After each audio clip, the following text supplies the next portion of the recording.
నేను జాబ్ చేసే కంపెనీలో అంతా ఇప్పుడు ఈ మొన్న శివరాత్రి జరిగింది కదా! ఆహా! హలో. అంటే ఇప్పుడు యాక్చువల్‌గా ఫాస్టింగ్ ఉన్నాడు. వాడు నార్త్ ఇండియన్. హ్మ్. హ్మ్. నైట్ నుంచి వాటర్ కూడా ఏం తీసుకోలేదంటే మొత్తం డీహైడ్రేట్ అయిపోయాడు. హ్మ్.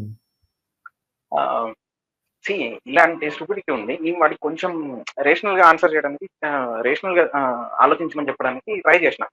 అయితే హ్మ్. అగైన్ వాడు తిరిగి నన్నే క్వెషన్ చేస్తూ అటాక్ చేస్తూ అలా మాట్లాడాడు.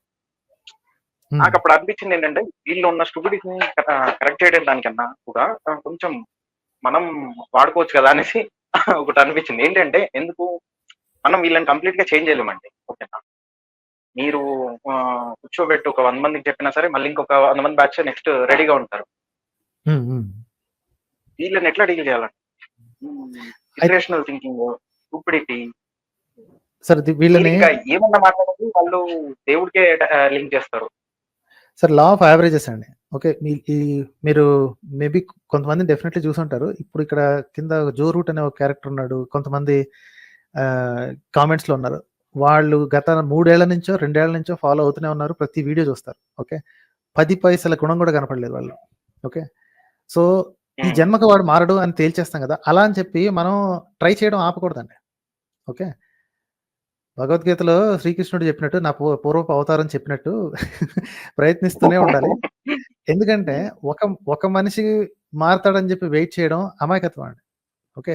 హ్మ్. There are so many reasons కదా! కొంతమంది మూర్ఖులకేంటంటే వాళ్ళకి మైండ్‌లో ఏ రేంజ్‌లో ఫిక్స్ అయిపోద్ది అంటే they have to oppose everything that opposition says. Okay. ఏం చేసినా సరే హ్మ్. అపోజిషన్‌ని వ్యతిరేకించి తీరాలి. అది బై డిఫాల్ట్ అంతే. అందులో వాల్యూ ఉందా? లేదా? అది కరెక్ట్ చేసాడా? తప్పు ఇప్పుడు ఒక్కొక్కసారి అపోజిషన్ చేసినవి కూడా మంచి పనులుంటాయండి. ఓకే. అవునండి. అండ్ ఒప్పుకునే స్థాయి, ధైర్యం, స్థైర్యం అనేది ఎదుటి మనిషికి లేకపోతే అపోజిషనోడు చేసాడు కదా! అందులో ఏదో మతలబు ఉండే ఉంటది. రాంగ్ అయ్యి ఉంటది. So, opposite. సో, ఇలా ఉండేవాళ్ళని మీరు ట్రై చేయాల్సిన పని లేదు. కానీ వాట్ హ్యాపెన్స్ ఇస్ మీరు జనరల్‌గా అందరికి చెప్తూ ఉంటే 10 మందిలో ఒక్కడు మారినా సరే you have one your bottle. Okay. ఇప్పుడు ఇంకొకటి నేను అబ్జర్వ్ చేసింది ఏంటి అంటే, ఇట్లా మనం రేషనాలిటీని కొంచెం స్ప్రెడ్ చేసుకుంటూ పోతే, మనం ఎలియనేట్ అయిపోతాం అనేసి నాకేమన్నా ఫియర్ వచ్చింది. ఎందుకంటే నేను ఒక 2 మంత్స్ బ్యాక్ నేను నా ఫ్రెండ్ రూమ్‌కి చేంజ్ అయ్యాను. ఓకేనా. ఒక 2, హ్మ్. 3 మెంబర్స్ ఉంటారు. నేను వాళ్ళేంటి అంటే అప్పుడే అది అయోధ్య టెంపుల్ అది ఓపెనింగ్. అది కొంచెం హ్మ్. వాళ్ళు హ్మ్. ఏదో కన్వర్జేషన్ నేను కొంచెం హ్మ్. మాట్లాడే కల్లా ఇంకా వాళ్ళు దేనికి లింక్ చేశారు మొగల్స్ హ్మ్. వాళ్ళు కూల్చేశారు. అది ఇది అనేసి అక్కడికి వెళ్ళిపోయారు.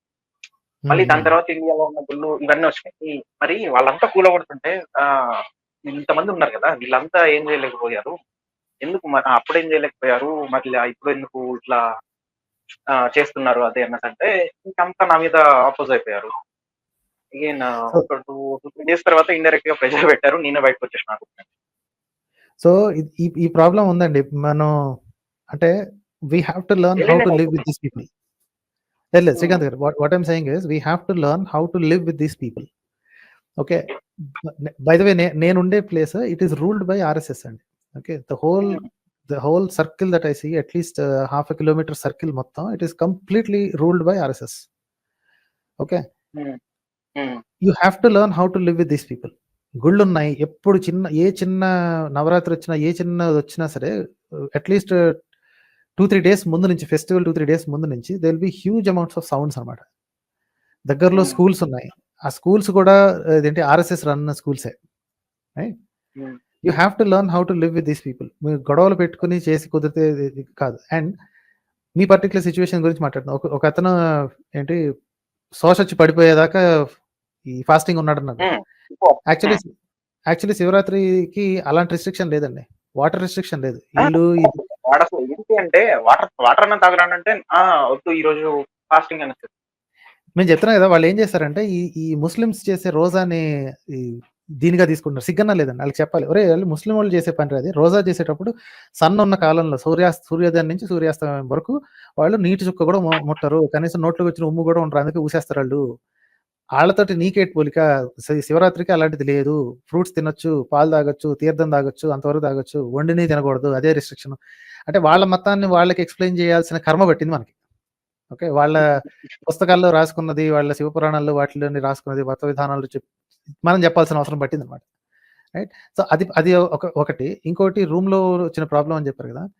అది ఎస్కలేట్ అవుతున్నప్పుడు అంటే ఇప్పుడు వాళ్ళు జై శ్రీరామ్ అని చెప్పి వాళ్ళు ఒక ట్రాన్స్‌లోకి వెళ్ళిపోతున్నారనమాట. సేమ్ ఈ క్రిస్టియన్స్, ముస్లిమ్స్ ఎలా అయితే ట్రాన్స్‌లోకి వెళ్తారో వాళ్ళు అట్లా వెళ్తున్నప్పుడు ఒక పర్టిక్యులర్ స్టేజ్ వచ్చిన తర్వాత you don't have to escalate అండి. ఎందుకంటే వాళ్ళకి సిగ్గులేదు.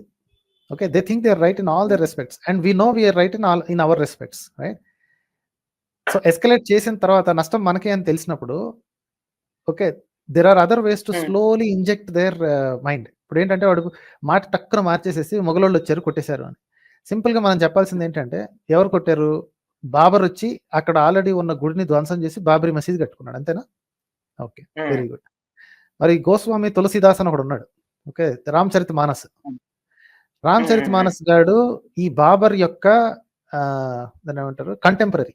అంటే వాడు బతికిన కాలంలోనే వీడు బతికాడు. అవునవును. వాడు ఇంకొకటి ఏంటంటే అతను గోస్వామి ఉన్నాడు. మసీదులో గోస్వామి రాసాడేమో అని. అది మసీదులో కూర్చొని రాసాడండి. అండ్ అది వాడు సొంతంగా వాడి పుస్తకంలోనే రాసుకున్నాడు. ఓకే. సో గోస్వామి తులసీదాస్‌కి లేని నొప్పి నీకెక్కడి నుంచి వచ్చింది? వాడు రాయలేదే. వాడు ఏంటి బాబర్ ఇలా చేశాడు అని చెప్పి ఇంకెక్కడ రాయలేదు. వాడికి ఎంత కడుపు మండాలి వాడికి. వాడి సొంత రామాలయాన్ని వాడు ధ్వంసం చేసి అక్కడ ఉండే రామాలయం అంతకుముందు ఏముంది వాళ్ళ ఉద్దేశంలో రామాలయం కదా. రామాలయాన్ని ధ్వంసం చేసి మసీదు కట్టాడు అంటే ఎంత కడుపు మండాలి రామచరితమానస్ రాసిన వీడికి. వాడు ఒక్క సౌండ్ చేయలే. పైగా మసీదులో కూర్చొని రాసుకున్నాడు. ఎందుకంటే అప్పట్లో బ్రాహ్మణులు గోస్వామి తులసీదాస్‌ని తనడానికి వచ్చారు. ఎందుకు తనడానికి వచ్చారు అంటే, ఎరా నువ్వు రాముడు కదా అవధి భాషలో రాస్తావా దిక్కుమాలిన భాష. సంస్కృతంలో రాయాలిరా సంస్కృతం తెలియని ఎదవా అని చెప్పి ఆయన తిట్టారు. గోస్వామి తులసీదాస్‌కి సంస్కృతం రాదండి. ఆడేది తెలిసిన సోది కదా ఆడికి అవధి భాషలో రాసుకున్నాడు. అప్పట్లో జనమానస భాష కదా అది. లోకల్ లాంగ్వేజ్ అప్పట్లో లోకల్ లాంగ్వేజ్ అది. బ్రాహ్మణులు ఎంటబడ్డారండి. వాడు ఆళ్ళ నుంచి తప్పించుకోవడానికి అని చెప్పి మసీదులో కూర్చొని రాశాడండి. సో వాడికి లేని నొప్పి రాముడి గురించి కథ రాసే రామచరితమానస రాసిన గోస్వామి తులసీదాస్‌కి లేని నొప్పి మీకెక్కడి నుంచి ఎక్కిచ్చారా వీళ్ళు? వాడే ఏమనలేదు కదా! అనుండుంటే వాడు ఎంత రాయాలి? ఎంత కోప్పడాలాడు? కానీ ఆడు రాయడు. ఎందుకంటే అప్పట్లో రాజు వాడే కాబట్టి తొక్క తీస్తాడని భయం. రైట్. సో ఇలా స్లోగా ఇంజెక్ట్ చేసి చెప్పాలి విషయాలు ఫ్యాక్ట్స్ చెప్పాలి తప్ప కన్ఫ్రంటేషన్ వీళ్ళ వల్ల వేస్ట్ అండి. అండ్ దట్టు ఒకసారి ట్రాన్స్‌లోకి ఎక్కారంటే ఒకసారి ఫోమింగ్ పిచ్చ మెంటాలిటీ ఒకసారి వచ్చిందంటే you can't stop them. Right. You can't talk reason into their heads. So కాబట్టి మీరు so you have to play your war games very carefully అండి. ఇంకోటి కొన్నిసార్లు అనిపిస్తది అసలు వీళ్ళని అంటే బాగు చేయడం కన్నా కూడా వాడుకుంటే ఇంకా గొప్ప పనులు చేయొచ్చు కదా అనేసి అనిపిస్తది. నేను చాలా సార్లు చెప్పాను కదండీ. నేను ఆల్రెడీ ఒక ఇదేంటి దగుల్బాజీ కోచింగ్ సెంటర్ ఒకటి పెట్టాను. ప్రస్తుతానికి దానిలో క్లాసెస్ ఏం జరగట్లేదు గానీ దగుల్బాజీ కోచింగ్ సెంటర్ నేను పెట్టాను ఆల్రెడీ. అందులో ఏంటంటే ఇది మూర్ఖత్వాన్ని వాడుకుని వీళ్ళని వెధవలు చేసి ఎలాగా డబ్బులు సంపాదించాలి. అది చాలా పెట్టండి. కాకపోతే కొంచెం తర్వాత మనుషులు బతకాలి కాబట్టి రేషనాలిటీ స్ప్రెడ్ చేయాలి కానీ. Right sir. థాంక్స్ అలాట్ అండి. థాంక్యూ.